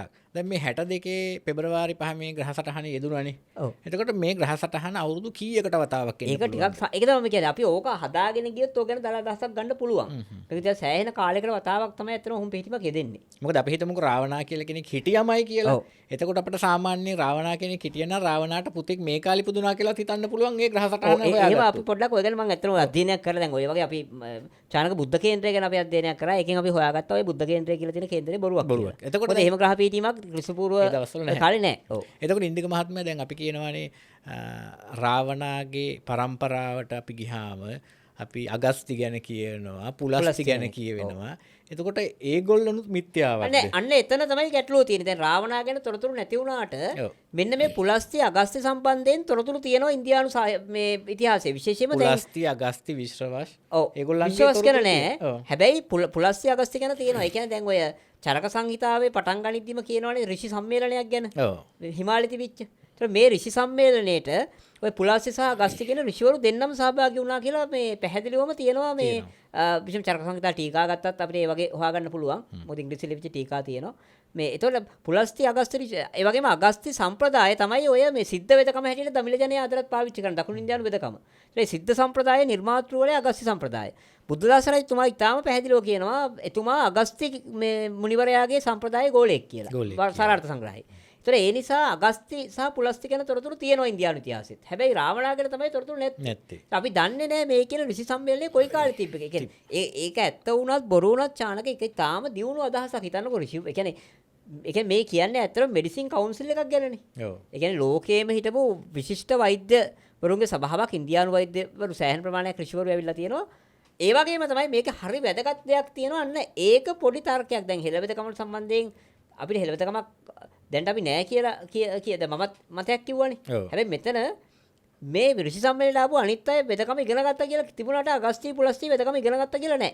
ඒ කියන්නේ මේගොල්ලෝ වෙදකම දැනන් ඉඳලා ඇති එහෙමනම්. ඒ කියන්නේ මෙහෙ වෙදකම තිබ්බා. ඔව් ප්‍රශ්නේ තියෙන්නේ අගස්ති ලංකාවේ නේද දකුණු ඉන්දියාවේ නේද කියන එකේ ප්‍රශ්නයක් තියෙනවා. දැන් ඔය මේ ඒ වුණාට දැන් කියන්නේ අගස්ති පුලස්ති තාත්තයි පුතයිනේ. ඔව්. එතකොට දැන් අපි කියනවානේ පුලතිසිපුර කියලා පොළොන්නරුවේ ගෘහ නිර්මාණ නගර නිර්මාණ ශිල්පියෙක් කියනවානේ. එතකොට අපිට එතනින් ගන්න බැයිද මේගොල්ලන් ලංකාවේ හිටියේ කියලා. ප්‍රශ්නේ තියෙන්නේ දැන් ඔය පොළොන්නරු යුගයට කලින් ඔය සම්බන්ධ මේ නෂ්ටාවශේෂ මුකුත් නෑ. ඔය ප්‍රතිමාව ඇරෙන්න ක්‍රිස්තුපූර්ව නිකන් 5000ට 6000ට වගේ යන C14 ටෙස්ට් කරපු මේ විද්‍යාත්මක සොයා ගැනීම තහවුරු කළා නෑ. දැන් ඉන්දියාවෙත් ඔය බෞද්ධ සාහිත්‍යයේත් හින්දු සාහිත්‍යයේත් වෙන කල්ප ගණන් බයිලා කිව්වට අපි මේ අටවිසි බුදුරු ගැන සතර බුදුරු ගැන කතා කරාට සත් බුදුරු ගැන කතා කරාට චානක ඉන්දියාවේ අපිට පරණම සාක්ෂි හම්බෙන්නේ නින්දුනීන ශිෂ්ටාචාරයේ ආසන වශයෙන් ගත්තොත් මේ ක්‍රිස්තුපූර්ව 3000 විතර. දැන් ඔබ පිළිගන්නවද අපට දැන් ඉස්සර මේ ඉතිහාසයේ උගන්වනකොට මට මතක විදිහට පරාක්‍රම බාහු රජුරුවන්ගේ කියලා අර අපට උගන්වපු පිළිරුව හැබැයි ඒක රජ කෙනෙක්ගේ වෙන්න තියෙන ඊට කලින් ඉතාලම අඩුයි නේද? දැන් ඔයා ගිහලා බලලා තියෙනවනේ ඒක ඇත්තටම ඍෂිවරයෙක්ගේ හෝ මුනිවරයෙක්ගේ වෙන්න ඒක කියන්නේ මේ පුලස්ති ඍෂිවරයයි කියලා නේද? ඒක මොකද පුලතස කියන අර අකුරු හතරක් කොටලා තියෙන එකත් ඒක තර්කයකට ගන්නවා. එතැන් පිට දැන් ඔය බුදුරජාණන් වහන්සේ පුදුනා කියලා කියන නගරය කපිලවස්තුව නිර්මාණය කරේ කපිල ඍෂිවරයා. දැන් සමහර හිතන් ඉන්නවා අර කිඹුල්වත කියලා සිංහලට ඕක කපිල කියන එකට කිඹුලා කියලා අර්ථයක් තියෙනවා. ලංකාවේ කපිලවස්තුද ඉන්දියාවේද? ඉන්දියාවේ මම කියන්නේ. ඒක සමහරු කිඹුල්වත් කියලා වැරදියට ට්‍රාන්ස්ලේට් කිරීම නිසා කපිල කියලා කිඹුලටත් කියනවා. හැබැයි බොහෝ විට විශ්වාස කරනවා මේ කපිල වස්තුව හදන්න ඇත්තේ සාංක්‍ය දර්ශනයේ නිර්මාතෘවරයා වෙච්ච කපිල ඍෂිවරයා කියලා. ඒ වගේ සමහර විට මේ පරණ පුලතිසි නගරයක් තිබුණද දන්නේ නැහැ චානක පුලස්ස ඍෂිවරයා නිර්මාණය කරපු. හොඳයි. ඇත්තටම අපි දැන් ගොඩ වෙලාවක් කතා කරා ඒ ගැන ඉන්දිකගේ තියෙන දැනුමත් එක්ක අපිට මේක පැයකට භාගයකට ලඝු කරන්න අමාරුයි. අපි නැවතත් අපි මේ රාවණා ගැන වැඩසටහනකින් කතා කරමු. අපි නැවත වතාවක් කියනවා ඔබට රාවණා ගැන වෙනත් මතයක් තියෙනවා නම් වෙනත් හැදෑරීමක් තියෙනවා නම් මෙතුමා එක්කලා අපි විවාදයකටත් සූදානම්. ඔබගේ මතය ඉදිරිපත් කරන්න අපි සූදානම්. මම දැන් ලංකාවේ රාවණා විරෝධියෝ ඉන්නවා. රාවණා බැතිමතුන් ඉන්නවා. මේ ඒගොල්ලන්ට ඕන නම් අර මේ පොට්ටුවේ වහල්ලු MPP එකේ වහල්ලු වගේ රාවණා වහල්ලු කියන්නත් පුළුවන්. ඒ කියන්නේ තමන් විශ්වාස කරන කෙනෙකුට හෝ තමන්ගේ පහර වැදුනා මලපයින් වහල්ලුන්ටනේ. රාවණා එකේ ඩෝබිලත් ඉන්නවද එතකොට? ඩෝබිලට වඩා ඉන්නේ ඇත්තම රාවණා නමින් හඳුනන පුළුවන් සයිකෝකාරයෝ. ඒ කියන්නේ බෙහෙත් දෙන්න ඕන සෙට් එකක්. හරි. ඒ කියන්නේ මේ බෙහෙත් දීලා සුව කරන්න ඕන සෙට් එකක් ඉන්නේ. නමුත් දැන් රාවණා විරෝධියෝ ඉන්නවා, රාවණා භක්තිකයෝ ඉන්නවා, රාවණා වහල්ලු කියලා කියන්න පුළුවන්. ඒකේ එක්ස්ට්‍රීම්ලි ගියාම රාවණා ප්‍රේමියෝ ඉන්නවා. දැන් මම රාවණා විරෝධියෙක් නෙවෙයි. මම ඒකයි කිව්වේ මම තායිලන්ත රාමායනේ මම කියවනක නැවැත්තුවේ ඒකයි. මොකද රාවණා ගැන කියලා තියෙන බලු කතා කියවන්න බෑ ඇත්තට මේකේ. හරි. රාවණාට ලැබිකමක් තිබුණේ හින්දානේ වුනේ. මම රාවණා වහලෙක් හෝ රාවණා බැතිමතෙක් නෙමෙයි. හැබැයි මම රාවණා ප්‍රේමියෙක්. ඒ නිසා මම යෝජනා කරන්නේ රාවණා සම්බන්ධයෙන් අපි අර භක්ති කෑල්ල අයින් කරලා ඒකට තියෙන විරෝධ කෑල්ල අයින් කරලා දැන් සාම්ප්‍රදායික ලෝකෙම පුරාවිද්‍යාවේ තියෙන බැරියර් එකක් තියෙනවා ඇත්තට. ඒ බැරියර් ටික අයින් කරලා අපි යෝජනා කරන්නේ රාවණා පිළිබඳ මධ්‍යස්ථ ගවේෂණයක් කරමු. දැන් රාවණා හිටියා කියලා කියන ලංකාවේ තැන් තියෙනවානේ ඔය විශේෂම ලකේගල. ඔය ලකේගල හරි විශේෂයි මාතලේ හේතුව මම කියන්නම්. වර්තමානයේ ලක්ගල හැටියට පාවිච්චි කරනවා. ඔබ දන්නවනේ ජ්‍යොතිෂයේ මේ තියෙන මේ මොකක්ද මූල ග්‍රන්ථයේනේ ගෘහත් පරාශරය පරාශර ඊශ්වරයාගේ මේකේ ගණිතමය කැල්කියුලේෂන් කේන්ද්‍ර හදන කැල්කියුලේෂන් ගැන කියද්දී එක්සාම්පල් එකකට දෙන්නේ චරකණ්ඩ ලංකෝදය. ලංකෝදය කියන්නේ ලංකාවට උදාවිම කොහෙද යනවද ගන්නේ? ලකේගල. ඒ කියන්නේ ඒකේ මේ කේන්ද්‍ර හදන එකේ පරාශරය පටන් ගනිද්දී පරාශර ඊශ්වරයා තමන්ගේ ගෝලයට මෛත්‍රයට කේන්ද්‍ර හදන අභ්‍යාසය දෙන්නේ මාතලේ ලක්ගල බේස් කරගෙන.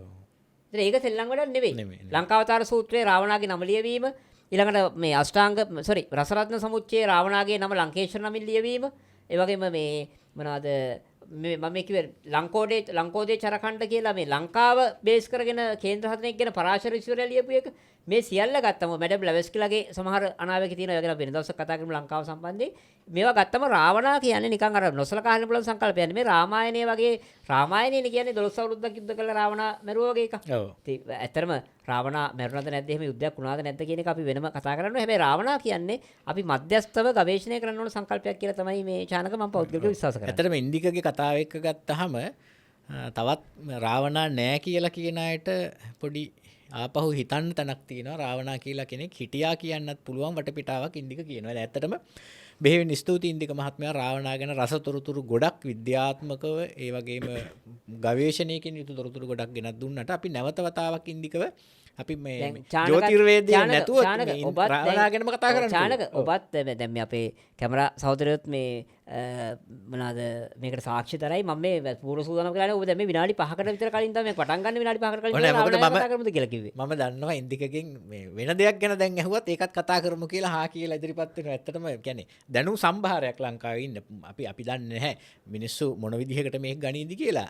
ඉන්දික කියන්නේ විශේෂවල් ගණනාවක් ගැන ලොකු හැදෑරීමක් තියෙන කෙනෙක්. ඇත්තටම බෙහෙවින් ස්තුතිවන්ත වෙනවා ඔබතුමාට අපි සමග එකතු වීමට. අයිබෝවන්.